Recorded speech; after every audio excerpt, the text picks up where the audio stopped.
What's going on, family? This is Scrapbook Boxing, a museum of the Forgotten Fisticuffs series.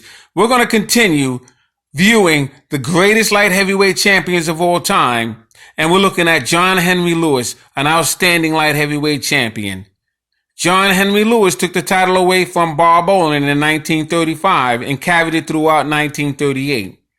In 1939, he gave a phone call to the great Joe Louis, who was a very good friend of his, and asked for a title shot because he was going blind and needed some bread. So John Henry Lewis set up a nice fight. Joe Louis obliged. It was a big turnout, but unfortunately, John Henry Lewis was starched in the first round. After that fight, shortly, he retired because a doctor told the commission that he was going blind and he revoked his license. John Henry Lewis fought on fighters such as James J. Braddock and Maxie Rosenblum. So let's take a look at his career.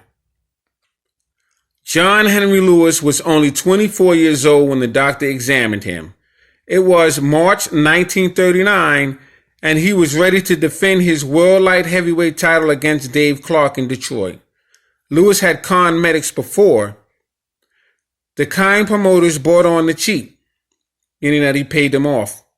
But this one knew exactly what he was doing and quickly discovered that the boxer could no longer distinguish light or dark, nor detect the number of fingers held up just 18 inches away. To all intents and purposes, the man was blind. Lewis had held the light heavyweight title since 1935 when he handed out a 15-round rub to Bob Olin in St. Louis. The son of a physical trainer at the University of Southern California, Lewis was beautifully conditioned athlete and an extremely talented boxer. It was said that he was a descendant of bare-knuckle boxing legend Tom Malino. On the way up, he beat future heavyweight champion James J. Braddock, but when the Olin fight, his expenses, only because of a small crowd turnout, was given to him. Jacques Mavoy, Len Harvey, Bob Olin, Al Gainer, Emilio Martinez were just a few of the great fighters that he fought. Eventually, with his eyesight failing, he was given a shot at Joe Louis for the heavyweight title in 1939 of January before a sellout crowd at Madison Square Garden. Unknown to him, John Henry's father traveled by bus to sit in the crowd and watch his son challenge for the greatest prize in sports. It lasted 2 minutes, 29 seconds. Lewis said he made it quick so that Lewis, whom he considered a friend, should not suffer. Now, John Henry Lewis was born May 1st, 1914, Los Angeles, California. His height was 5'11" and he was managed by Gus Greenlee. In 1931, some of his knockouts were Tommy Cannonier, first round; Roy Gunn in the third round; Sammy Bass in the first round; Jake Henderson in the fourth round; Roy Emmons, fourth round; Tiger Flowers in the sixth round, just to name a few. 1932, he fought Yale Oaken, San Francisco, California. He defeated him in 10 rounds. This was April 22nd. September 21st, James J. Braddock, San Francisco, California. Defeated him in 10 rounds. October 5th, Fred Linhart, San Francisco, California, killed him in 4 rounds. October 26th, Lou Scazzar, San Francisco, California, defeated him in 10 rounds. November 16th, Maxie Rosenblum, San Francisco, California. He lost in 10 rounds.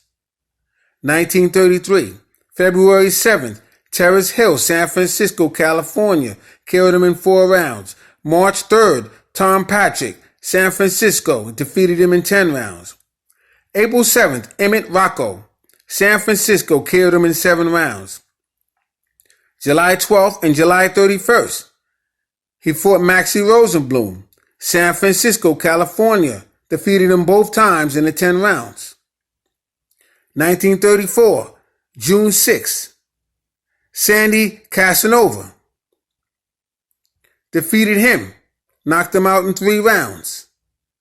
July 12th, Bobby Brown, good African-American fighter, Tucson, killed him in 3 rounds.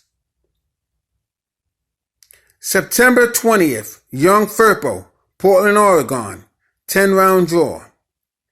October 3rd, Red Barry, San Francisco, California, 10-round draw. November 16th, Jim Broderick, New York City, lost to him in 10 rounds. December 14th, Tony Shuko, New York City, defeated him in 10 rounds. 1935, March 4th, Terry Mitchell, Syracuse, New York, killed him in 6 rounds. March 13th, good fighter Emilio Martinez, Denver, Colorado, defeated him in 10 rounds. April 12th, Bob Olin, San Francisco, California, defeated him in 10 rounds. June 3rd, Tommy Patrick, Pittsburgh, Pennsylvania, killed him in 1 round. June 24th, Izzy Zinger, another good fighter, Patterson, New Jersey, killed him in 1 round. July 8th, Lou Poster, Cleveland, Ohio, killed him in 5 rounds. July 17th, Maxie Rosenblum, Oakland, California, he lost in 10 rounds. July 24th, Abe Feldman, another good fighter, New York City, lost in 10 rounds. But October 31st, Bob Olin, St. Louis, Missouri, he defeated him in 15 rounds and won the light heavyweight title. November 29th, Maxie Rosenblum, San Francisco, he lost in 10 rounds. That was a non-title fight. December 11th, Georgie Simpson, Oakland, California, KO'd him in 2 rounds. December 19th, Coleman Johns, Phoenix, Arizona, KO'd him in 2 rounds.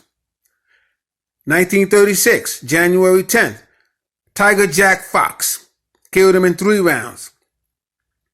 January 17th, Al Stillman, St. Louis, Missouri, KO'd him in 4 rounds. January 29th, Emilio Martinez, Denver, Colorado, he lost to him in 10 rounds. January 31st, Cyclone Lynch, KO'd him in 1 round. March 6th, Eddie Sims, St. Louis, Missouri, defeated him in 10 rounds. Eddie Sims was a Joe Louis opponent. March 13th, Jock McVoy, New York City, defeated him in 15 rounds. That was a title shot. April 7th, George Nichols, good African-American fighter in Buffalo, New York, a 10-round draw. April 22nd, Izzy Singer, Chicago, Illinois, defeated him in 10 rounds. May 29th, Bob Goodwin, New York City, KO'd him in 1 round. June 8th, John Anderson, New York City, defeated him in 10 rounds. June 12th, Dutch Wiener, KO'd him in 5 rounds. June 17th, Tony Shuko, St. Louis, Missouri, KO'd him in 8 rounds. Now this went on and on. July 30th, Al Gaynor, good African-American fighter, Pittsburgh, Pennsylvania, defeated him in 12 rounds. September 17th, Tiger Harrison, Charleston, North Carolina, KO'd him in 1 round. October 2nd, Ver Berman, Chicago, Illinois, KO'd him in 2 rounds. November 9th, Len Harvey, London, England, defeated him in 15 rounds. That was a title shot. 1937, look at all the fights in 1937. January 4th, Al Latoy, a Joe Louis opponent, Philadelphia, Pennsylvania, 10-round draw. January 11th, Art Sykes, Pittsburgh, Pennsylvania, KO'd him in 6 rounds. February 8th, another Joe Louis opponent, Al Ator, Philadelphia. That was his hometown, Pennsylvania. That was a 15-round victory for John Henry Lewis. April 2nd, Donald Barry, St. Louis, KO'd him in 5 rounds. April 9th, Babe Davis, Indianapolis, killed him in 3 rounds. And this goes on and on and on. 1938, January 10th, Leonard Nipplet, Nashville, Tennessee, killed him in 8 rounds. I'm just breezing through here. April 25th, Emilio Martinez, Minneapolis, killed him in 4 rounds. These are distinguishing fights. October 28th, Al Gainer, very good African-American fighter, New Haven, Connecticut. He defeated him in 15 rounds, title shot. Now in 1939, he fought Joe Louis and he was knocked out in the first round and then he retired because they took away his boxing license. A doctor told the commission that he couldn't see when he examined him. So this is John Henry Lewis.